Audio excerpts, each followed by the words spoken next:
So let's do the invisible zipper first.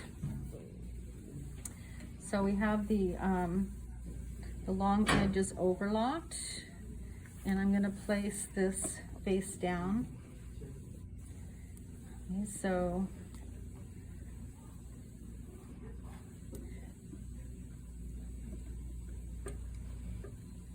Okay, so you want to make sure that your zipper is face down before you start, because this is going to flip out this way to be on the right side. So face down, you're going to roll the teeth outward and get as close to those teeth as you possibly can.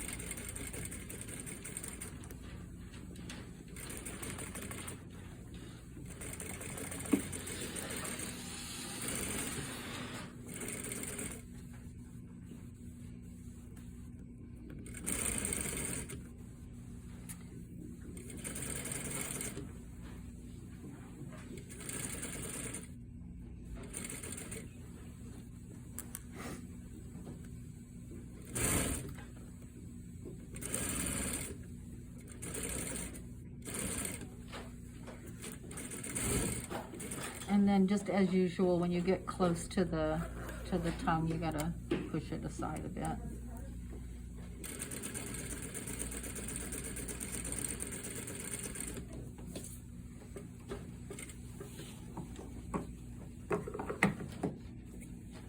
Okay, and you can pin. I'm just doing this for the sake of expediency. I'm not pinning, but you can pin.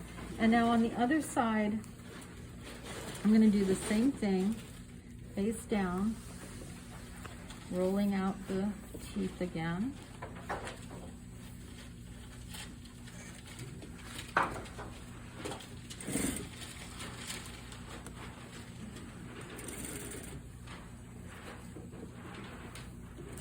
You guys didn't have this in Fashion 10, huh? Was it invisible? Yeah.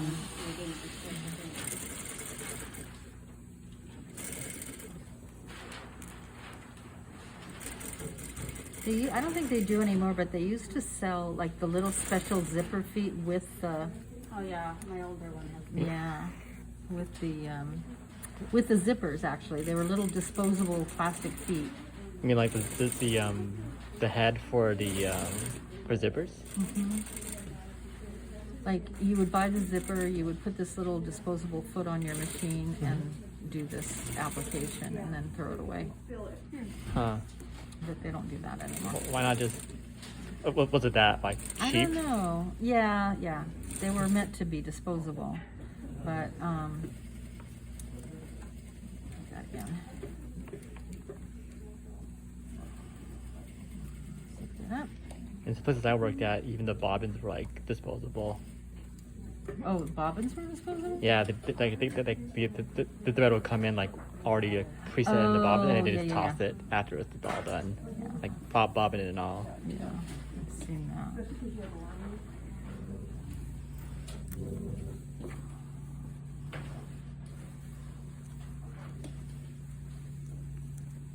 Catch the other one.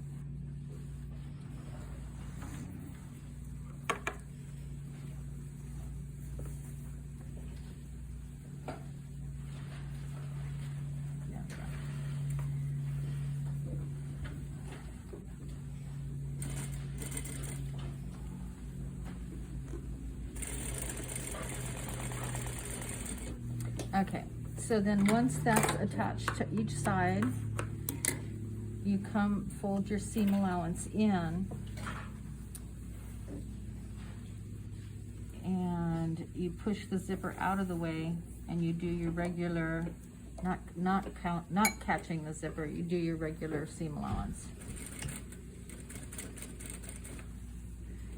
And then down to the hem.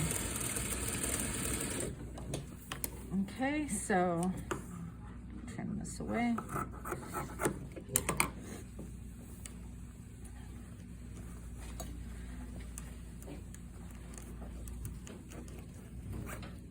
Now this type of a zipper is a little more fragile. It's good for evening gowns and silky materials when you don't want to see the stitching on your outside of your zipper. and then you go back and you press that in, and no stitching is visible, and your zipper should not be visible either. You should try to get as close in there as possible. Okay, so that's that. Now I'm going to do the one-piece facing. So you've already joined your shoulders.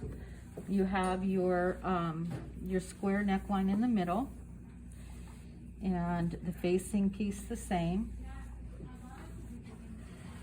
And this method works when you have an open back or an open front, okay? So the idea is that your facing is all in one piece, not a separate facing for the arm and a separate facing for the neck. So I'm gonna start with a 1/4 inch seam allowance, right sides together.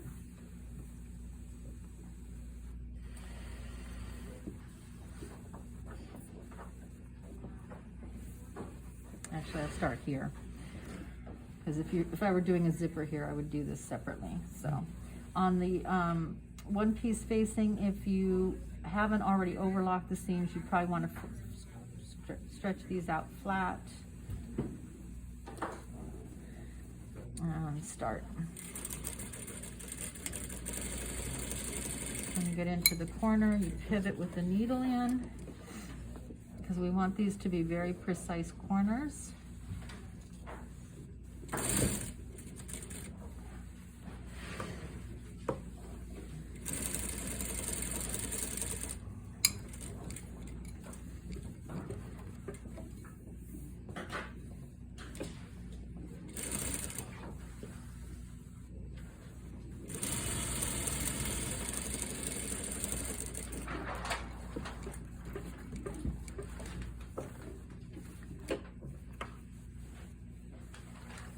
Again, flattening out the shoulder seam.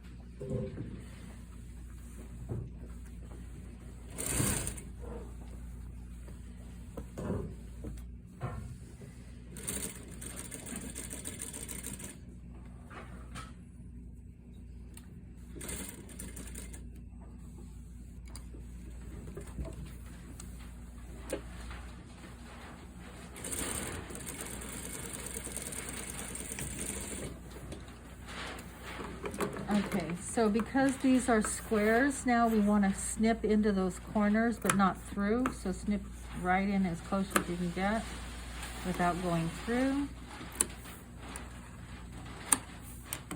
And now I can go ahead and do my armhole.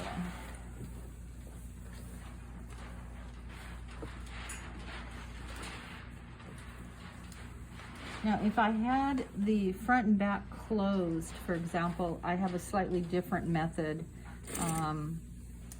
that entails going in through the armhole, but for when you have a 2-piece front or back, you can do this method.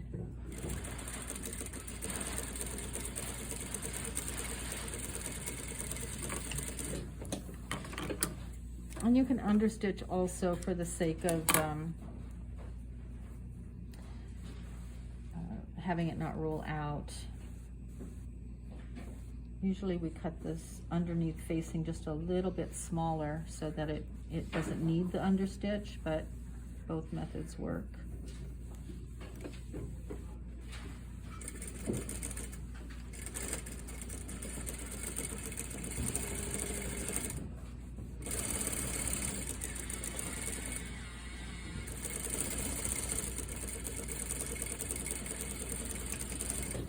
Okay, so once you're there, you can now turn this inside out through the opening of the shoulder.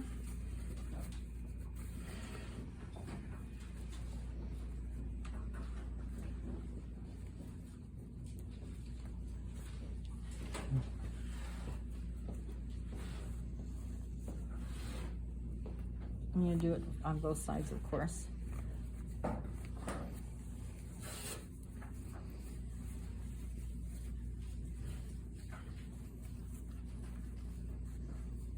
And then what you'll have is a, you can see you have your neckline and your armhole all clean with that facing piece. I'm gonna do the other side, and then I'm gonna show you how to finish off the underarm. Pull this side through.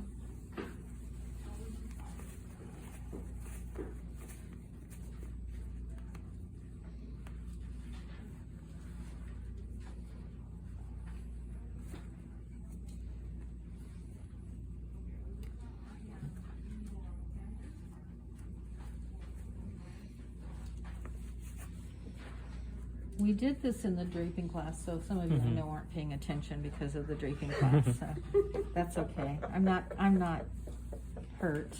I'm so sorry. That's okay. You're not alone, Rosa. Okay, so, but I think it's an easy thing to do, but I don't think we've covered it yet in any of the classes. No. So, and we do this a lot in our women's dresses in the summertime, this method, so you don't have the facings popping out. Okay, so the neckline's finished, the armhole's finished, and what you do is, now I'm gonna put my side seams together, right? So this would be the neckline, and then this is the side seam of the dress, right here. So instead of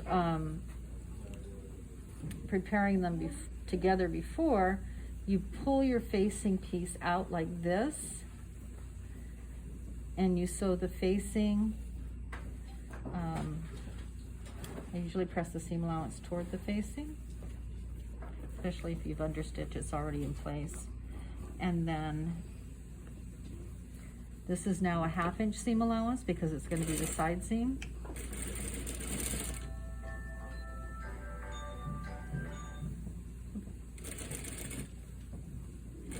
And then you go down the garment, whatever the length of the garment is. Okay, so I'll do the other side one more time. So you see the facing extends out.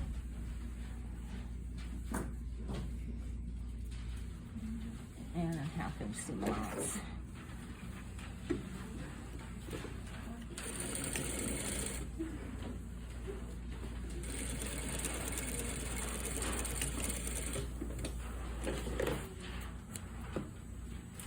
Okay, so this is now completed. And completely finished on the inside.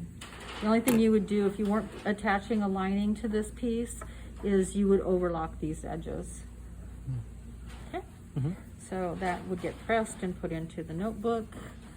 And then the last sample today, as I mentioned, you stitch this, you overlock it, stitch it down.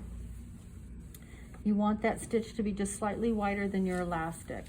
Now I'm going to feed the elastic into the tunnel. This you want to pay attention to because this is how you're going to do your pajama waistband if you haven't done this before. Feed this through. And actually I'm going to make the pajama pant on the overhead. If you want to watch, you don't have to if you know what to do. But when I get to this waistband part again, I will get your attention. So I'm going to secure the elastic right now on one side. If this were the pant, of course, it would be in a circular shape and it would be, Harder. yeah, much larger. And so now I'm going to bring that elastic. You want the elastic always to be a few inches smaller than what it's going into so that you have that ability for variety of sizes. So I'm going to stitch this side down to secure it.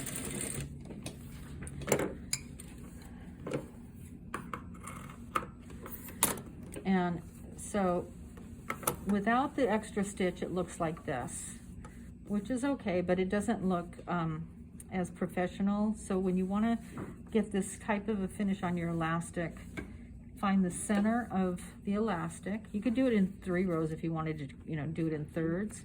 And then you pull on the elastic as you're stitching. So start the stitch.